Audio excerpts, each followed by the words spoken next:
3. Bien, ha habido noticias importantes en relación al conflicto sirio el fin de semana.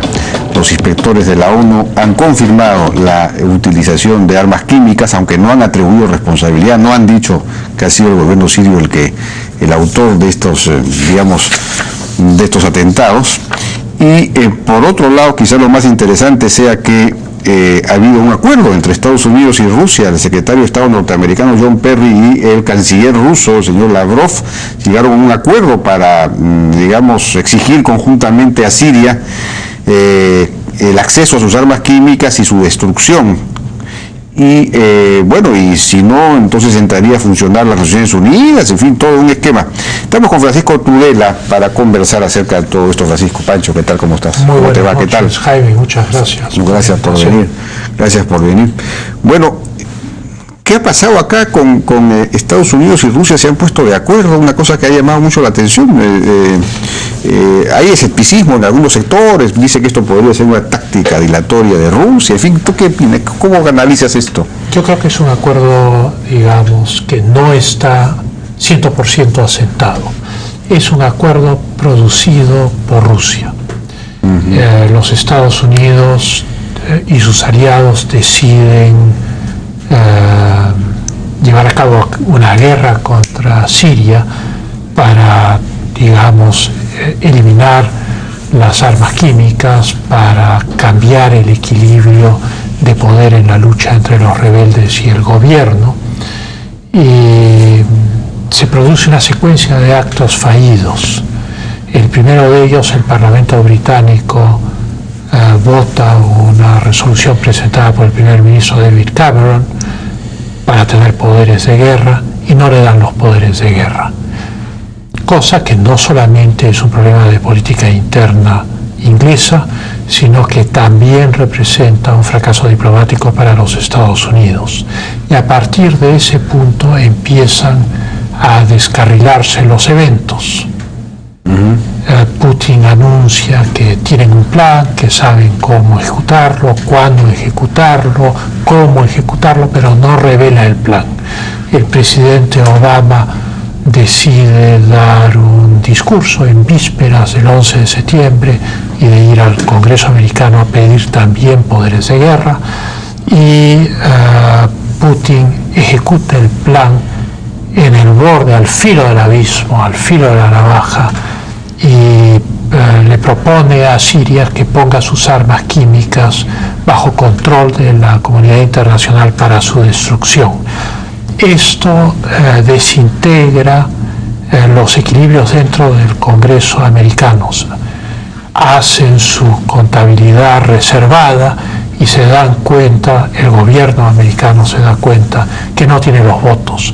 Y entonces Obama da un discurso en el cual dice que acepta la ventana de oportunidad que se le da a la paz, pero que están dispuestos a llevar a cabo la acción militar si eso falla, pero no pide los poderes de guerra, o sea, no queda premunido de la capacidad de hacer la guerra. Y al día siguiente, 11 de septiembre, Vladimir Putin, presidente de Rusia, hace una acción muy norteamericana.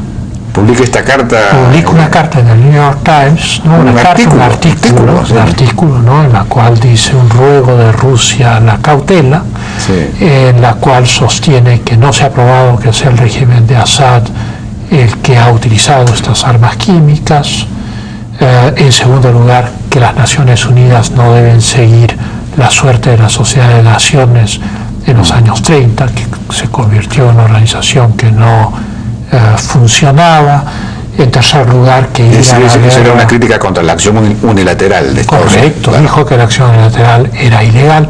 En pocas palabras, una carta muy inteligente. Una carta inteligente en la cual dijo además que la lucha dentro de Siria no era una lucha por la democracia, sino era una lucha de un gobierno contra sus oponentes, cosa que es absolutamente cierta. Entre los cuales hay terroristas, dijo. Bueno, hoy Janes, que fue una publicación, hoy es una consultoría internacional de defensa y que tiene varias revistas de la especialidad, entre ellas Jane's Defense, ha dado a conocer la composición del núcleo central de las fuerzas rebeldes que se oponen a Assad. Y entonces son alrededor de 30.000 o 35.000 combatientes islamistas radicales. A eso se suma 10.000 combatientes yihadistas, muchos de ellos venidos de otros países árabes o musulmanes, de Al Qaeda, con lo cual ya llegamos a 45.000 islamistas radicales, y del otro lado tenemos 30.000 moderados, de tal manera que... Moderados dentro de las fuerzas de oposición. Dentro de las fuerzas de oposición, de tal manera que de los islamistas radicales, la Hermandad Musulmana, Al Qaeda, etcétera, está en mayoría. Claro. Y entonces, claro, lo que hay acá es un conflicto entre un gobierno socialista pasmado, que es el gobierno de Bashar al-Assad, cuyo padre eliminó a la ultraizquierda del mismo partido en 1970. Claro, han pasado 70, el 80, el 90, pasó más de 30 años. Y 40 años, es un país que tiene un régimen como el que teníamos nosotros con la Constitución del 79, empresas públicas, intervención del Estado, control de precios, etcétera. Pero claro, ese gobierno, con todos sus defectos y el descontento que puede producir, podría ser sustituido por algo mucho peor. Esa es la tesis rusa. No. Pero es una tesis que naturalmente hay que tomarla también con pinzas, porque Rusia es aliada de Siria, y hay muchos intereses en juego en Siria que no tienen que ver ni con la oposición ni con el gobierno en su lucha interna, sino que son de orden regional o de orden internacional. Es decir, es probable que el argumento de Putin de que, digamos, no es una lucha por la democracia, esto no forma parte de la primavera árabe ni nada parecido, sino que es una lucha entre yihadistas. Yo creo que tiene mucho de cierto, porque si bien hay sectores moderados, esos sectores moderados no pueden imperar contra los sectores más radicales de la propia rebelión. Entonces eso plantea un problema muy serio. Sí, pues, sin embargo, hoy día acabo de leer que la coalición de la oposición siria ha elegido al islamista moderado Ahmad Toameh como nuevo primer ministro provisional de la revolución, que sustituye a Hassan Hito, que no fue capaz de, no sé. Pero la coalición no incluye a Al-Nusra, el frente de Al Qaeda, y tampoco incluye a los islamistas radicales. Esto es la coalición, es el grupo secular, que es apoyado por los Estados Unidos, Francia, Turquía, Inglaterra, bajo una organización sombría que se llama el Grupo de Amigos de Siria. Rusia también debe tener temor, y lo dice de alguna manera en la carta a Putin, que si ganaran los opositores, si ganaran estas fuerzas pues islamistas radicales, con armas químicas, en fin, teniendo a su disposición un arsenal importante, podrían terminar reinfiltrándose en Rusia, en Chechenia, en fin, podría a través de... Yo creo que el peligro central señalado por Putin es, en primer lugar, que si los Estados Unidos y algunos de sus aliados atacan a Siria, Irán no va a proseguir con las negociaciones respecto a sus reactores nucleares, en primer lugar. Eso también lo menciona. En segundo, lo menciona. Luego menciona que el problema palestino también va a quedarse en una situación sin continuidad, sin solución de continuidad. Ve la desestabilización regional, puesto que estos grupos se hacen de los arsenales de un gobierno derrocado. ¿Qué es lo que ha ocurrido en Libia? En Libia hoy hay 6 tribus que se han repartido los arsenales de Gaddafi, y no hay realmente un gobierno central que tenga soberanía sobre el país. En el caso de Irak, que no ha tenido una situación como esta, pero sí ha tenido una guerra para liberarlo, la realidad es que están viviendo una situación de terrorismo extremo, con atentados todos los días. En Afganistán las fuerzas, digamos, de la OTAN controlan Kandahar, controlan Kabul, pero el resto del país ha vuelto a caer en manos de los talibanes. Y entonces, naturalmente, el país que está en el centro de esta periferia es Rusia. Y entonces, para Rusia, tener como aliados a países árabes seculares o incluso a repúblicas islámicas para mantener la paz en casa es una cosa muy importante, y por eso es que Rusia es aliada de Irán. En realidad es aliada de Persia desde el siglo XVII, pero hoy es aliada de la República Islámica de Irán, es aliada de Siria. La invasión que hizo Brezhnev de Afganistán en 1979 obedecía al miedo de que la revolución islámica iraní se extendiese a Afganistán y amenazase el oriente ruso. De tal manera que dentro de la geopolítica rusa, en lo que nosotros llamamos el Medio Oriente, lo que los Estados Unidos llama el Medio Oriente, lo que la Europa Atlántica llama el Medio Oriente, para Rusia es el cercano Oriente, y así lo llaman. De acuerdo. Está ahí nomás. Sí, pues, pero el tema de Irán, ha habido una declaración de Obama, me parece, en el sentido de que la solución que se le está dando a Siria se podría repetir en el caso de Irán, es decir, una especie de colaboración con Rusia para favorecer el diálogo, en dado que hay un presidente, un primer ministro más moderado en este momento en Irán, con el cual dice Obama ha establecido contactos. Creo que la pregunta correcta que hay que hacerse respecto a la República Islámica de Irán es más moderado respecto a qué. Sí, no, claro, al anterior, a Ahmadinejad. Más moderado entre las distintas facciones del fundamentalismo islámico. Claro, sí, pues. Entonces, claro, estamos hablando de un universo cerrado.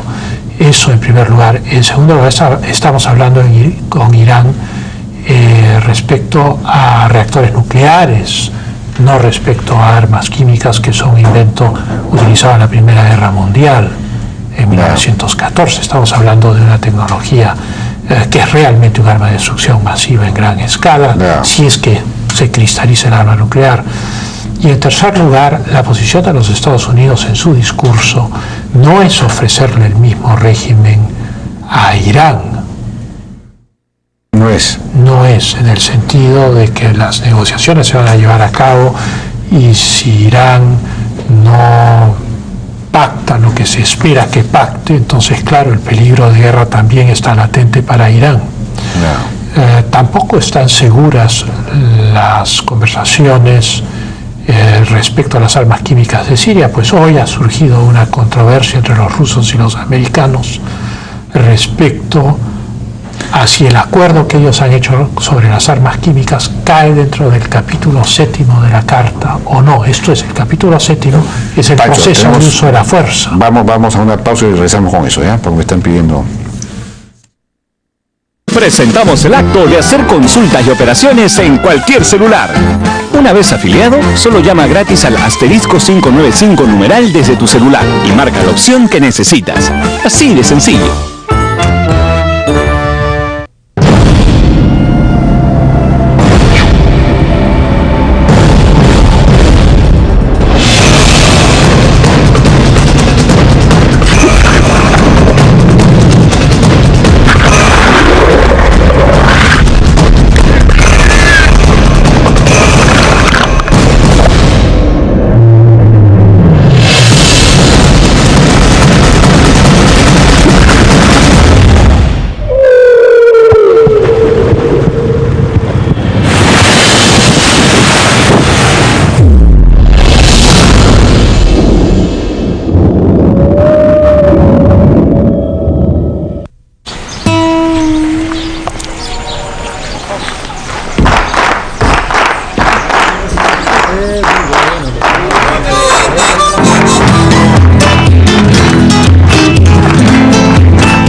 cada afiliado hay una meta por alcanzar, y para lograrlo está Profuturo, porque somos la AFP con el respaldo del Grupo Scotiabank, y te ofrecemos la confianza y rentabilidad para alcanzar todo lo que quieras lograr. Y hoy te damos la bienvenida a nuestra gran familia de más de 1.800.000 afiliados. Profuturo, la AFP del Grupo Scotiabank.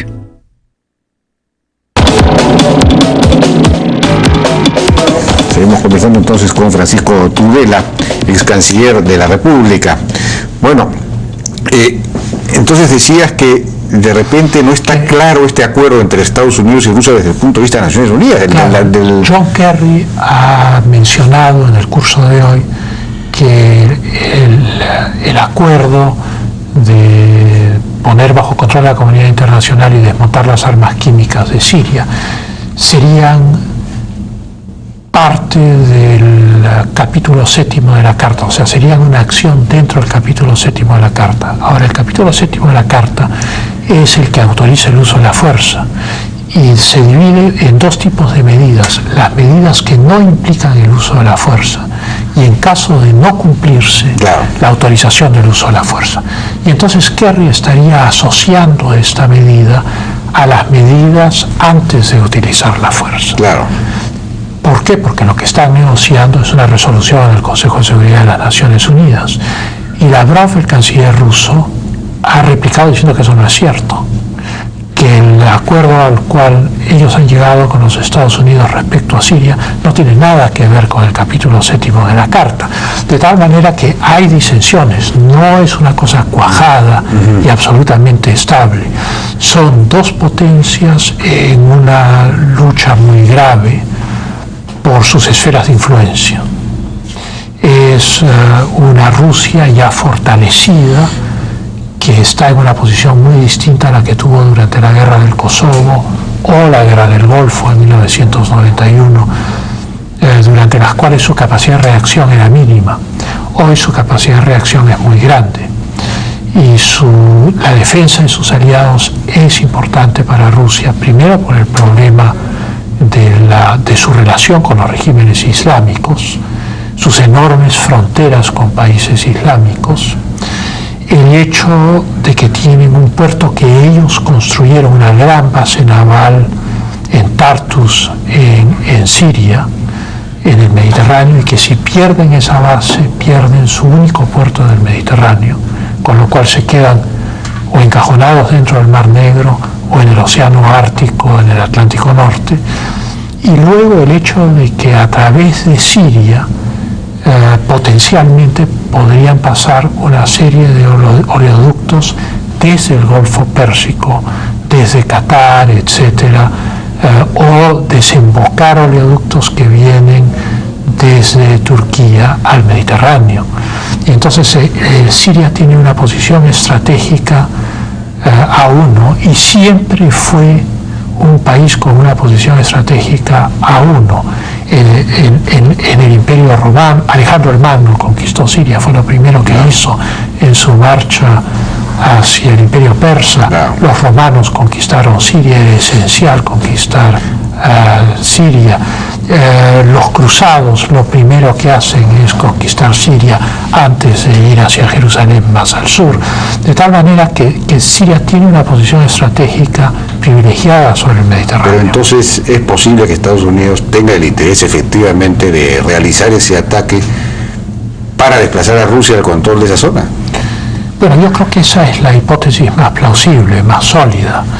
Yo creo que el interés humanitario es necesario mediáticamente, pero los intereses que están en juego son inmensos.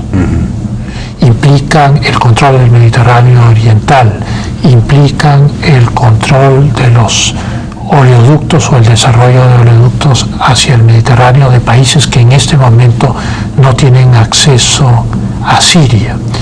Implica la defensa de una alianza que incorpora a Irán y Rusia, la defensa de un aliado secular frente a un fundamentalismo islámico que los rusos lo tienen dentro de casa, en Chechenia o en sus fronteras en Afganistán, de tal manera, y los Estados Unidos naturalmente tienen un interés en extender su esfera de influencia sobre el Medio Oriente.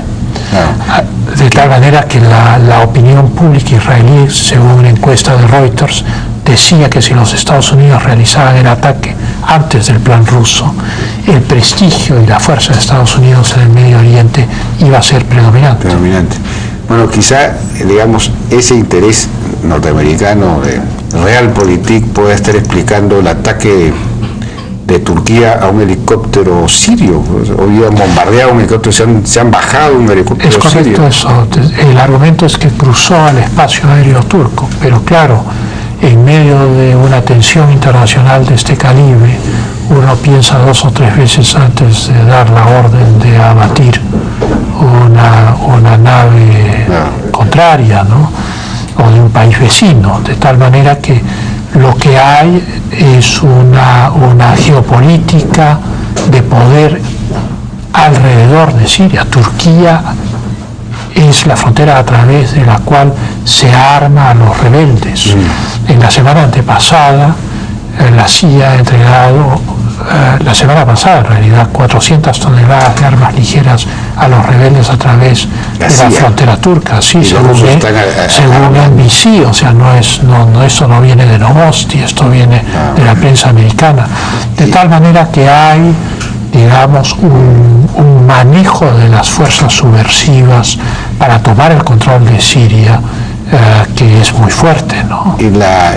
Bueno, entonces eso significa que la guerra en Siria no va a terminar haciendo más, y ya ha producido además no sé cuántos millones de desplazados. Es una cosa terrible. Hay 100.000 muertos, hay 4,5 millones de desplazados internos que han huido al campo, lejos de los lugares de los combates, y hay 2 millones de desplazados en los países vecinos, principalmente en el Líbano y Jordania.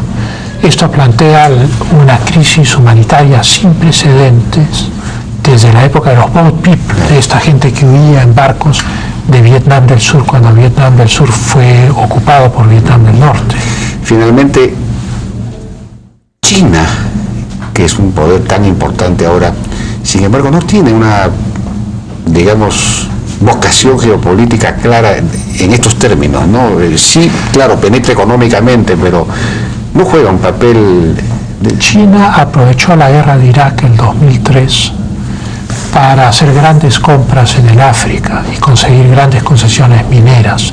China está interesada en los recursos, pero no en el control político. Tradicionalmente no es un país expansionista, es un país autocontenido que dentro de sus fronteras siempre se ha mantenido dentro de sus fronteras históricas. Sin embargo, silenciosamente secunda a Rusia en el Consejo de Seguridad siempre. Siempre. Curioso.